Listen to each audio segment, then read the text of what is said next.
Alors, le bonheur, la clé pour retrouver la santé. Ça, c'est un beau thème. Ça. Alors, tous les grands noms de la santé et de l'atteinte du bonheur parviennent à rendre leur équilibre à des milliers de personnes, simplement en les aidant à changer leur vision de la vie, de leur vie, à travers la qualité de leur état émotionnel. Il s'agit de qualité et pas de suppression. On va voir ça. Il ne s'agit pas de supprimer vos émotions, mais d'en changer la qualité. Donc, si vous êtes là à m'écouter en ce moment, il y a des chances pour que vous ayez 2-3 petites choses à équilibrer côté bonheur. On va en parler. Mais l'important, c'est de vous éviter à tout prix l'anesthésie émotionnelle. Et c'est ce qu'on va voir dans cette présentation. Pas d'anesthésie émotionnelle. Bon alors rapidement, voilà, pour ceux qui ne me connaissent pas, je suis Cécile Heller, je vous ai écrit les plus de 200 pages que vous trouverez sur Club Équilibre Naturel et sur sa version anglaise Natural Balance Club. J'ai cessé depuis peu de voir des patients pour ne m'occuper que de coaching thérapeutique en ligne, d'enseigner l'aromathérapie holistique sur AromaPro et d'écrire des livres. Je vous retrouve pour les questions-réponses en fin de présentation. Voilà. Donc en effet, il y a bonheur et bonheur, et il arrive encore que des praticiens de la santé offrent des antidépresseurs à des personnes qui souffrent physiquement, en espérant que cette forme d'anesthésie du mental les aidera à ne plus sentir la douleur physique. Moi, sachant tous les gens que je rencontre qui viennent me voir à ce sujet, j'ai l'impression que ça marche pas très bien. Parce que ne plus rien sentir émotionnellement pour ne plus rien sentir physiquement, combien de temps ça fait tenir pour que le corps travaille et résolve les problèmes tout seul. Ne plus rien sentir signifie-t-il vraiment être heureux? Et la souffrance émotionnelle n'a-t-elle pas une valeur? Alors, on va voir qu'en fait, ne plus rien sentir n'est pas synonyme de bonheur, loin de là, et que s'attaquer aux émotions qui accompagnent les manifestations physiques est indissociable d'une approche intégrative efficace. Il faut les attaquer de front. Il faut pas que les attaquer, il faut les gérer, il faut les comprendre. Et lorsqu'on vient me voir pour résoudre des problèmes très physiques, comme des problèmes digestifs, tout simplement, automatiquement, je pose des questions relatives aux émotions, parce que l'état émotionnel va confirmer la présence de problèmes digestifs, mais ça sera aussi le cas pour n'importe quelle maladie auto-immune. C'est ce qui fait la grande différence entre une approche symptomatique et une approche holistique. On est bien d'accord. Donc on sait que les émotions négatives n'ont jamais aidé la santé de personne. En fait, votre niveau de bonheur, de gratitude quotidienne, de capacité à reconnaître que la vie est belle, vous influence directement sur le niveau d'énergie de vos organes, la façon dont l'énergie va circuler dans tout votre organisme. Et si elle ne circule pas aussi, c'est clair. Et donc, en cas de non-circulation, ça va aussi indiquer le niveau de douleur qui va s'en suivre. Parce qu'une énergie qui ne circule pas, c'est la douleur garantie. Donc, c'est pour cela qu'il faut commencer par rééquilibrer votre état émotionnel. C'est ce qu'il y a de mieux à faire pour s'attaquer à vos douleurs physiques. Alors, ça peut en surprendre, mais c'est une vérité qui est en fait enseignée par la médecine chinoise. Et d'ailleurs, aujourd'hui, elle est clamée par des coachs de très grand renom, comme Tony Robbins, ou des chercheurs issus des plus grandes universités américaines. Il y en a plein, partout maintenant. À chaque fois qu'on assiste à une conférence sur le sujet, vous vous rendez compte qu'on commence toujours par ça. Et donc, votre santé émotionnelle est étroitement liée à votre état physique. Une personne émotionnellement déséquilibrée aura bien plus de chances de développer une maladie chronique, voire auto-immune. Et c'est quelque chose qui concerne vraiment de près les personnes atteintes de candidose, même si cette dernière peut se manifester de façon diverse à tous les niveaux. Alors, il y a des prédispositions au bonheur, évidemment. On a démontré que le bonheur a un impact sur nos gènes. Ça vient de nos gènes, mais ça a aussi un impact sur nos gènes. Et que notre attitude physique a aussi un impact sur notre capacité à être heureux. Tout est lié. Si vous adoptez une mauvaise posture ou si vous négligez votre corps, vous avez plus de chances d'avoir des idées noires. Si vous oubliez le mode d'emploi du bonheur, vous finirez par alterner aussi votre capacité à résister aux envahisseurs pathogènes, donc aux maladies. Par contre, il suffira que vous retrouviez un profond sens du bonheur pour faire remonter votre réponse antivirale et vos anticorps. On en parlera un peu plus loin tout à l'heure. On ira plus en détail là-dedans. Alors la meilleure illustration est sans doute l'amour. Si vous avez déjà vécu cette espèce d'état second et de béatitude qu'on ressent pendant les premières semaines d'un nouvel amour partagé, on s'entend, vous savez de quoi je parle. On ne tombe pas malade quand on est amoureux. Jamais. C'est après quelques années que les blessures enfouies finissent par se manifester et surtout quand elles ont une origine génétique. Mais au sujet des études, à ce sujet-là, des études suggèrent que certaines personnes naissent plus heureuses que d'autres. Et c'est pour ça qu'ils ont étudié 1000 paires de jumeaux à Édimbourg. Et la conclusion, c'est que les gènes sont responsables à 50% de notre niveau de bonheur. Cette conclusion n'est pas une fatalité. N'importe qui a la capacité d'améliorer la qualité de sa vie émotionnelle, de son ressenti quotidien, de sa capacité à être heureux. Bon, je vous ai pas donné tous les détails de toute l'étude sur les jumeaux de l'université d'Édimbourg, mais vous inquiétez pas, c'est criant. C'est criant. Voilà ce que des personnes qui ont décidé de ne plus laisser la priorité au malheur dans leur vie pratiquent différentes choses au quotidien parce que la force vient de l'intérieur. Il y a un niveau d'acceptation des autres. Mais ça n'est pas cette validation et cette quête de validation qui vous rendra heureux de toute façon. Il faut vraiment parvenir à se sentir à l'aise et fort dans notre amour-propre, parce que ça, c'est la clé de la réussite dans nos relations avec les autres et de notre capacité à réussir notre vie.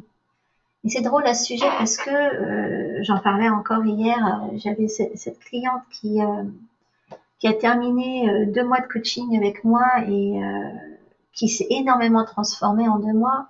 Au point que maintenant, elle a beaucoup de problèmes relationnels avec son nouveau petit copain. Enfin, c'est quelqu'un qu'elle a commencé à fréquenter peu de temps après qu'on commence à travailler.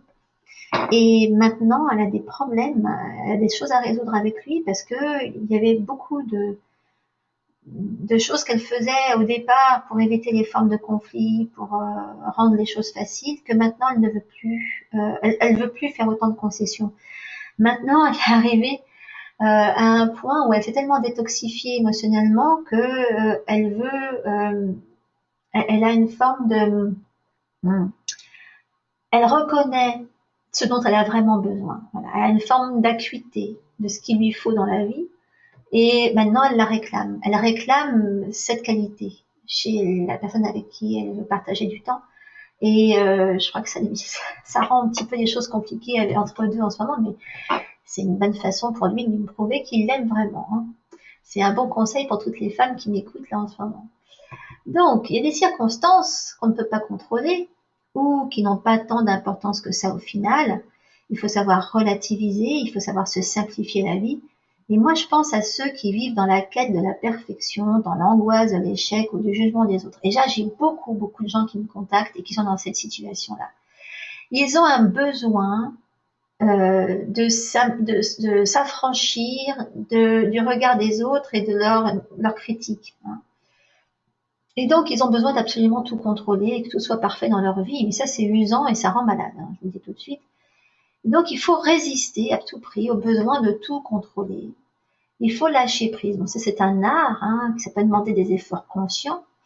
Mais au moins, ça vous libère d'une multitude de circonstances parasites, de problèmes qui n'ont pas vraiment, qui n'en sont pas vraiment, et toutes les déceptions qui viennent avec.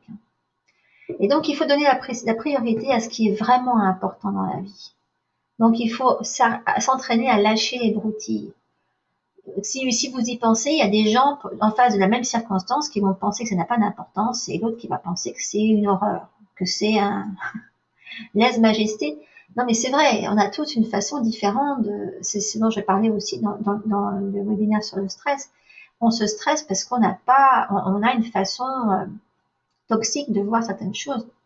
Si on lâche prise dès le début, c'est clair qu'on va beaucoup moins stresser. C'est pour ça qu'il faut surveiller notre niveau de stress. Stress et bonheur sont intimement connectés. Et donc, l'acceptation de soi et le tri dans les circonstances de la vie sont des points cruciaux dans votre capacité à subir ou pas subir un stress inutile. Et lorsqu'on est stressé, on a quand même bien plus de mal à se contrôler, à ne pas devenir victime de nos émotions négatives. Donc, dans ces cas-là, ce qui est bien utile, c'est de respirer une huile essentielle notoirement anti-stress comme la rose, l'ylang-ylang ou le jasmin. Vous essayerez, vous verrez. Alors, les épreuves de la vie ne sont sur notre chemin que parce que nous avons la capacité de les affronter. Réfléchissez bien à cette phrase. Si vous mettez le nez dessus un petit peu, vous vous rendez compte que si vous prenez ça en considération, ça fait quand même beaucoup changer les choses. On a en effet les capacités d'affronter nos difficultés et on a besoin de ce type de résistance pour nous développer. Hein. Tony Robbins, il prend l'exemple d'un athlète qui a besoin de résistance des poids pour développer ses muscles. Eh ben, c'est tout à fait ça. C'est ce qu'on fait pour développer des muscles. Ben, on résiste contre des poids, on soulève des trucs qui résistent, on soulève des poids. Et ben quand vous avez des difficultés quelconques, eh ben il faut les prendre comme des poids qu'il faut se développer, qui vont nous permettre de développer une force. Hein. Voilà. Donc prenez-les comme des opportunités, vos difficultés. Du coup, vous n'allez plus les voir dans le même sens. N'ayez pas peur de vous tromper. Les erreurs offrent des leçons de qualité, hein, qui vous permettent d'aller encore plus loin dans cette capacité de développement. Mais bon, évidemment, tout ce que je viens d'énumérer vous rappelle combien la base de votre capacité au bonheur, c'est la flexibilité. Voilà, il faut garder un esprit ouvert et vous savez vous adapter à tout ce que la vie met sur votre chemin dès que vous êtes flexible. Et le bonheur dépend de votre faculté à voir le verre donc à moitié plein et pour ça, il faut de la flexibilité. Accepter la vie comme elle vient, c'est une chose, surtout lorsqu'on est flexible. Mais définir ce qu'on veut au lieu de ce qu'on préfère éviter, ça change tout. Oubliez ce que vous ne voulez pas. Cessez de penser en permanence à ce que vous ne voulez pas vivre, à ce que vous voulez éviter, à ce que vous ne voulez pas voir apparaître dans votre vie. Arrêtez. Il faut que vous sachiez ce que vous voulez voir arriver dans votre vie. Hein, faites l'effort conscient. Quand je demande à quelqu'un, mais qu'est-ce que vous voulez, souvent ils me disent qu'ils savent exactement ce qu'ils veulent pas. Mais ils sont incapables de dire ce qu'ils veulent. Hein. Il faut que vous sachiez ce que vous voulez en priorité. Ayez à l'esprit ce que vous voulez précisément. Et si vous parvenez à identifier et définir ce que vous souhaitez atteindre dans votre vie, et que vous ne pensez jamais à ce que vous voulez, est-ce que vous ne voulez pas vivre, le positif se manifestera. Si vous choisissez de vivre une vie saine et heureuse, vous n'aurez pas la même attitude mentale que si vous vivez en ne pensant qu'à ne pas tomber malade. Votre vie ne sera plus basée sur la peur permanente de tomber malade, mais bien sur la quête de la santé et du bonheur. C'est logique, vous êtes d'accord avec moi là. Donc il y a contrôle et contrôle, vous l'avez compris, on peut contrôler la situation et cependant être flexible. Ce que je veux dire par contrôler la situation, c'est de ne pas laisser la vie décider pour vous de quoi elle va être faite. Une fois que vous avez défini vos buts, vous devez souhaiter atteindre ce que vous voulez avoir. Voilà. Il faut pas rester là à attendre que ça arrive. Il faut prendre des décisions calculées pour que ça se passe pour le mieux. Voilà. Il ne faut pas subir, il ne faut pas se contenter de ce qui apparaît. Alors effectivement, c'est l'intention qui compte, comme d'habitude. C'est l'intention d'être heureux qui va faire la différence. Tony Robbins, il dit, si vous voulez éprouver le bonheur, si vous voulez connaître le bonheur, apprenez le bonheur. Ok? Donc, basiquement, il y a l'intention, mais il y a pratiquer le bonheur, apprendre le bonheur. Donc, le bonheur et surtout la gratitude d'être en vie. Tout ça, ça élève le niveau vibrationnel de vos cellules, de vos organes, et ça vous entraîne à avoir plus de bonheur. Chaque émotion a sa signature vibrationnelle et son impact sur votre corps. Donc, plus vous serez heureux, plus vous travaillerez sur ce bonheur, plus ça ira mieux physiquement, et moins vous aurez d'occasion de vous plaindre, en tout cas, de votre physique, enfin, de ce qui vous arrive au niveau physique. Alors, ce que vous devez savoir, c'est que vous pouvez tout à fait déclencher vos émotions. Ça, c'est très, très important. Votre corps ne fait pas la différence entre une émotion déclenchée par une expérience et une émotion cultivée consciemment, à apprendre par cœur, et une émotion fabriquée suite à un processus contrôlé presque sur demande. C'est ce qu'on va faire. Il y a une étude à l'université de Berkeley, en Californie, qui a étudié des dépressifs cliniques qui étaient tous sous médicaments. Ils étaient tous sous dépression, enfin sous antidépresseurs, et on leur demandait de se mettre devant la glace et de sourire pendant 20 minutes tous les jours. Mais un sourire forcé, hein, évidemment, ils n'avaient pas nécessairement envie de sourire. On leur a juste demandé d'avoir la banane 20 minutes sans décoincer tous les jours. Et donc, en 10 jours, eh ben, il y en a plus de la moitié qui avait plus besoin d'antidépresseurs. Ça, c'est incroyable. En 10 jours. Donc, si vous avez des problèmes de bonheur et que vous n'arrivez pas à appliquer des principes bateaux de création de bonheur, entraînez-vous, mettez-vous devant une glace avec la banane, déjà, à mon avis, vous allez rigoler. Alors, tout ce qui vous reste à faire, c'est de cultiver ce bonheur sur commande. Et donc, vous pouvez facilement augmenter votre immunité en cultivant votre bonheur, tout simplement en exprimant votre gratitude. Vous allez me dire, oui, mais il n'y a rien dans ma vie qui me dit, bah si, déjà, vous êtes vivant, bing. Déjà, vous avez certainement quelqu'un dans votre vie qui vous aime ou qui a besoin de vous ou qui ça rendrait malheureux si vous n'étiez pas là. Ou alors, vous pouvez tout simplement, enfin, il y a plein d'occasions d'éprouver sa reconnaissance, hein. Bon, ben voilà, d'avoir des amis, des parents, de pouvoir respirer, de pouvoir sentir la rosée du matin sous vos pieds, hein, de vous sentir vibrer en écoutant une musique qui fait vibrer, justement. Et il faut que vous entraîniez à ça pendant 3 minutes tous les jours. C'est pas dur, vous avez qu'à mettre un timer, hein, voilà. Là, vous n'y pensez pas. Vous n'êtes pas à regarder votre montre, à vous dire, mince, il en reste encore au moins 2. Non. Vous vous lâchez pendant 3 minutes. Vous vous lâchez et vous pensez à tout ce qui vous fait monter une vague de bonheur. D'ailleurs, jusqu'au point où vous pouvez y aller dans la fantaisie, vous vous lâchez sur tout ce que vous souhaiteriez voir apparaître dans votre vie et vous faites comme si c'était vraiment là. D'accord? Pour vous aider, vous pouvez vous utiliser une huile essentielle. Identifiez-en une qui vous plaît vraiment. Il y en a qui font un effet bœuf. Hein. Bon, la plus facile, c'est le citron. En général, le citron, on va laisser citronner, c'est des huiles qui font venir la banane, enfin, qui allègent les émotions noires. Hein. Il y a certainement, si vous en reniflez quelques-unes, bon, faut pas taper dans ce qui est, c'est pas les huiles de la respiration nécessairement qui vont vous faire cet effet-là, bon, bien que, quoique, on sait jamais. Hein, mais il y en a qui font surgir une émotion positive la plupart du temps. Le pain sylvestre, bien sûr, ça peut être faisable quand j'y pense parce que ça peut vous rappeler des balades dans les bois quand vous étiez enfant ou des moments sympas, etc. On ne sait jamais. Mais il y en a toujours une qui fait surgir des émotions positives, donc faut la trouver. Et donc ça peut être tout simplement, bon pour moi c'est angélique racine patchouli, c'est radical, ça me met la banane. Il faut que vous trouviez 2-3 huiles qui vous font de l'effet et que vous mettiez ces huiles régulièrement au creux du poignet et que vous alliez régulièrement les sentir. Mais rassembler plusieurs outils pro-bonheur comme ça, déclencheurs, et associer ça à ces moments de gratitude de 3 minutes. Hein, et du coup, automatiquement, il y a un côté hypnotique. Hein, si vous pratiquez ces 3 minutes de gratitude régulièrement en y associant une huile essentielle, la simple odeur de cette huile essentielle après va s'associer à cette gratitude. Hein. C'est le même principe avec les bébés à qui on met une huile à la naissance.